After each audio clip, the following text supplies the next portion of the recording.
Bom, pessoal, vamos aqui para mais uma aula de EDO. Continuando aqui nossos estudos sobre equações diferenciais, hoje a gente vai fazer um passeio geral pelas equações diferenciais de primeira ordem. A gente viu na aula anterior um pouco sobre equações diferenciais separáveis, né? Viu algumas aplicações. A gente ainda vai ter uma aula de exercício sobre isso, sobre como resolver esses problemas assim. Não são problemas difíceis, mas a gente vai dar uma olhada. Mas também para a gente ter um pouco mais do que trabalhar nessa aula de exercício, a gente vai falar um pouco hoje sobre equações lineares de primeira ordem. Bom, então, uma equação linear de primeira ordem é uma equação que se escreve da seguinte forma: a derivada de y com respeito a x é um certo f de x vezes y mais g de x, onde f e g são funções contínuas definidas num mesmo intervalo i. Se a função g for identicamente nula em todos os pontos de i, ou seja, se f de x for zero para todo x pertencente a i, a gente diz que essa equação ela é linear e homogênea de primeira ordem. Ela é linear no seguinte sentido: se você imagina que existe uma solução y1 para ela, uma solução y2 para ela, então y1 mais y2 também é uma solução para ela. Na verdade, você diz que ela é linear quando dadas duas soluções y1 e y2 para essa mesma equação, qualquer combinação linear entre y1 e y2 também é uma solução para ela. Então, se y1 é uma solução, a derivada de y1 é f de x y1 mais g de x. Nesse caso, g de x seria zero, né? Então, y', né, a derivada de y1 seria f de x y1, como y2 também seria uma solução, então a derivada de y2 seria também f y2. E aí é fácil ver, é fácil provar, a gente pode fazer esse exercício na aula, que qualquer combinação, né, ou seja, qualquer outra y do tipo AY1 mais BY2, onde A e B são constantes reais, também seria uma solução para essa equação diferencial. Ok? Então, se eu tivesse duas soluções aqui, distintas, não que eu tenha, mas caso eu tivesse, elas formariam uma base para o R2, certo? Na verdade, não para o R2, mas sim para o espaço de funções. Então, se essa função g, que é uma função acréscimo, né, uma soma a essa equação diferencial, se ela foi identicamente nula em todos os pontos do intervalo i, então você diz que ela é homogênea e ela é linear de primeira ordem. Eu digo que ela é primeira ordem porque a derivada aplicada aqui é apenas uma derivada. Por isso que eu digo que ela é de primeira ordem, ok? Então, identificando um pouco destas, então, a derivada de y com respeito a x igual a xy mais 1, ela é linear, de primeira ordem, onde o f de x é x e o g de x é 1. Basta que você compare ela com a forma geral, né? dy dx está aqui, o y também está aqui, quem está multiplicando o y é o x, portanto, se comparado com a de cima, é o f de x, e quem está se somando aqui é o 1, então ele é o g de x. Então, a função g aqui é uma função constante. Não é nula, mas é constante. Então ela é linear, mas ela não é homogênea, porque ela só é homogênea se o g de x for zero. Já nesse segundo exemplo, dx dt igual a t quadrado x, lembrando que essas derivadas aqui do tipo t, vou ampliar aqui mais um pouquinho para ver se fica melhor, vou colocar aqui 175, acho que deu uma visualização melhor. Essas que são derivadas com respeito a t, né, que são derivadas temporais, elas têm muita relação com a física. Então, se você imagina que x é o espaço percorrido por um corpo, dx dt é a velocidade, né, instantânea desse corpo no momento t. Então aqui você está dizendo que a velocidade de um corpo ela é proporcional ao produto da sua posição pelo quadrado do tempo. Propriedade interessante, né? Que tipo de curva, né? Que tipo de trajetória satisfaria essa relação aqui? Então, essa equação diferencial ela é linear, de primeira ordem, ela tem variáveis separáveis, né? Você pode colocar o x aqui para baixo, o dt aqui para o lado, aplicar a integral dos dois lados e resolvê-la como a gente resolveu as EDOs da aula anterior, ela é separável. E aqui você tem que o f de t, que é quem multiplica, né, o outro fator, lá o fator x, é o t quadrado, e o g de t é zero. Então ela é homogênea, porque aquele fator de acréscimo, né, que é o g de x, nesse caso o g de t, ele é nulo para todos os pontos do domínio onde ela está definida. Ok? Então essa daqui é uma linear homogênea de primeira ordem. Já essa daqui é a diferentona, né? Ela nem é linear, observe que o y dela aqui está ao quadrado. Ela não tem como você separar variáveis, né? Aqui tem o seno do seno de x. É no mínimo complexo integrar isso daqui. E muito menos ela é homogênea, que é aquele outro fator que não depende de y, aqui é o seno do seno de x. Então ela nem é linear, nem separável, nem homogênea. Mas é resolvível. O importante é que ela tenha solução. E aqui, se a minha função g é identicamente nula, então essa equação aqui, ela também pode ter soluções separáveis e ser resolvida dessa forma. Por enquanto, eu nem quero que vocês observem essa forma aqui, não, porque seria mais uma fórmula para a gente engolir. Vamos tentar resolver as nossas equações usando ainda o método das equações separáveis. Ok? Então, como é que é o método de equação separável? Por exemplo, para a gente resolver essa EDOzinha aqui. Ó. Olha só, esse y passaria aqui para baixo, esse dx aqui para o lado, então ficaria dy sobre y igual a x ao quadrado dx. Se eu faço a integral de ambos os lados dessa EDO que eu comentei agora, ficaria a integral de dy sobre y igual à integral de x ao quadrado dx. A gente sabe que a integral de dy sobre y é o logaritmo natural de y. E que a integral de x ao quadrado dx é x ao cubo sobre 3. Tanto que está aqui, ó, na solução, x ao cubo sobre 3. Então ficaria logaritmo de y igual a x ao quadrado sobre 3. E aí, calculando o logaritmo, né, já que tem ln de y igual a x ao quadrado sobre 3, aplicando o logaritmo, como o logaritmo natural é aquele logaritmo da base e, então a minha solução y seria do tipo k, que é aquela constante que a gente viu que forma as soluções gerais para uma dada equação, e é elevado a x ao quadrado sobre 3. Esse é que é a base do logaritmo natural, do logaritmo que apareceu no nosso problema, e x ao cubo sobre 3 é justamente a integral de x ao quadrado dx. Ok? Bom, isso daqui resolve os casos ótimos, né? Aqueles casos no qual a g de x é zero, ou seja, que ela é homogênea.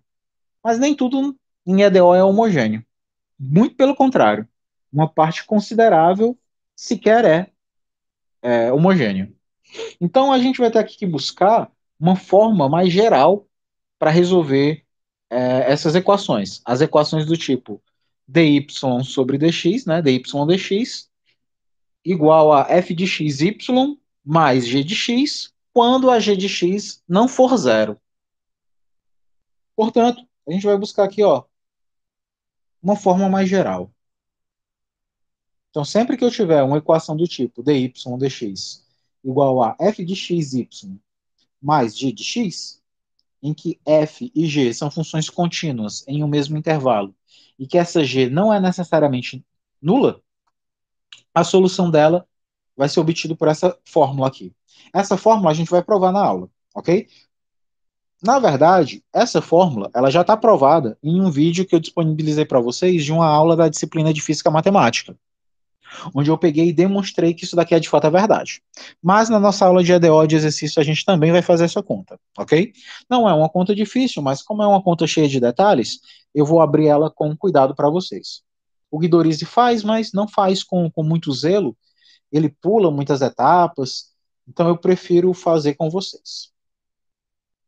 Então, olha, a fórmula é essa. Não é nem um pouco bonita, mas eu confesso com vocês que ela é funcional.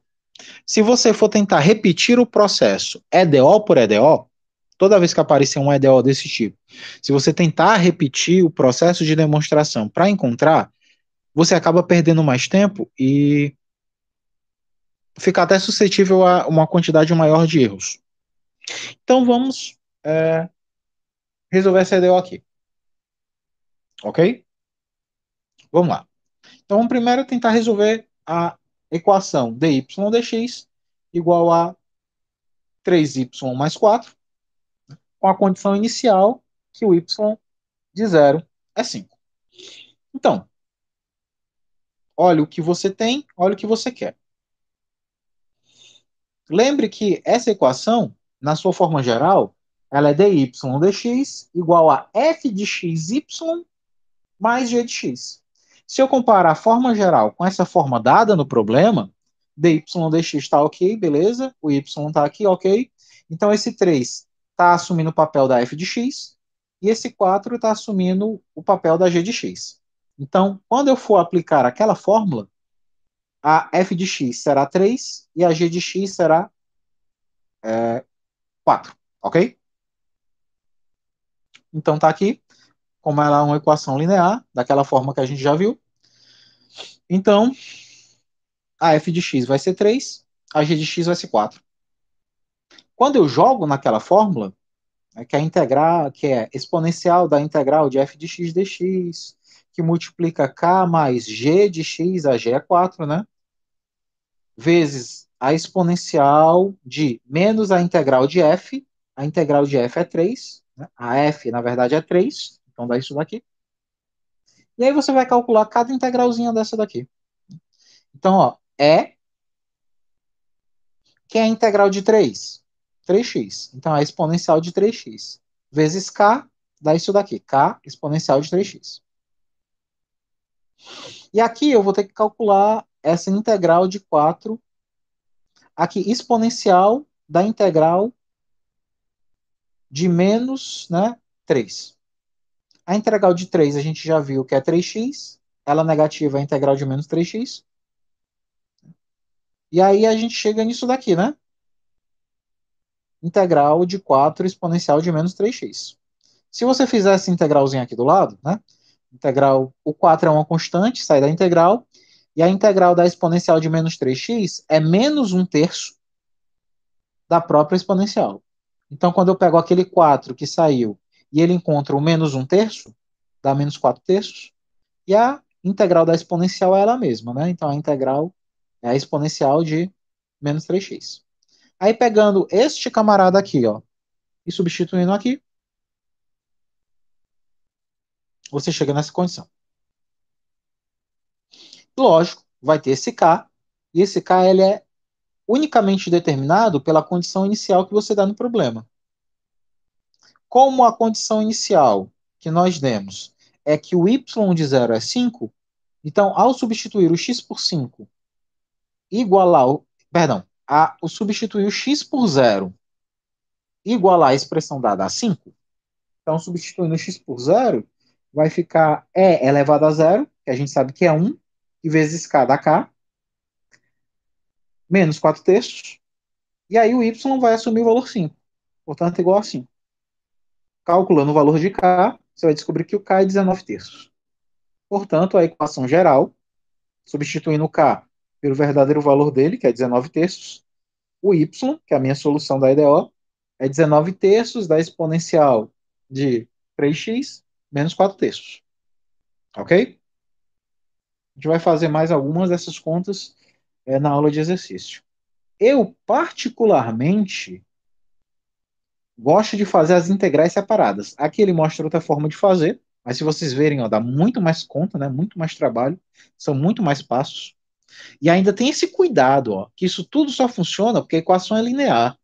Então, ainda corre o risco de você fazer esse segundo processo alternativo, que é o processo que o Guidorizi sugere, e aí você acabar dando com os burros na água, porque você pode cair num caso não necessariamente linear. Então, na dúvida, a gente se atém à fórmula. É mais fácil chegar, provar a fórmula do lado e depois usar, do que ficar usando esse método e recair sobre esses cuidados aqui. Ok?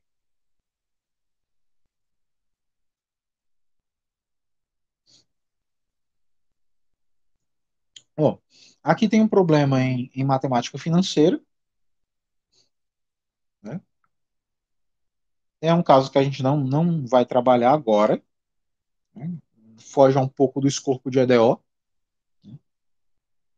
É só uma aplicação, então pouco nos interessa. É interessante, mas é mais lá para a disciplina de progressões em matemática financeira.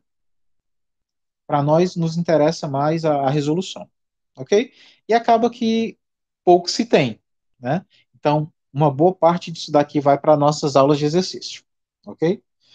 É, esse problema aqui eu resolvi já na aula de física matemática, eu vou disponibilizar para vocês também. Esse problema aqui também resolvi na aula de física matemática, vou disponibilizar para vocês também como complemento dessa aula.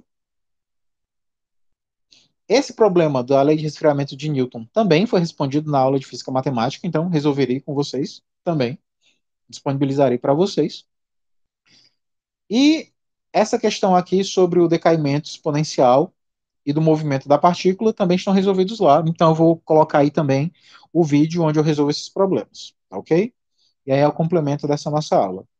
E aí na próxima aula da gente, a gente não vai trabalhar com equações de Bernoulli agora, a gente vai resolver tanto equações separáveis, que foi aquele tópico anterior, como também vai resolver problemas dessa seção aqui.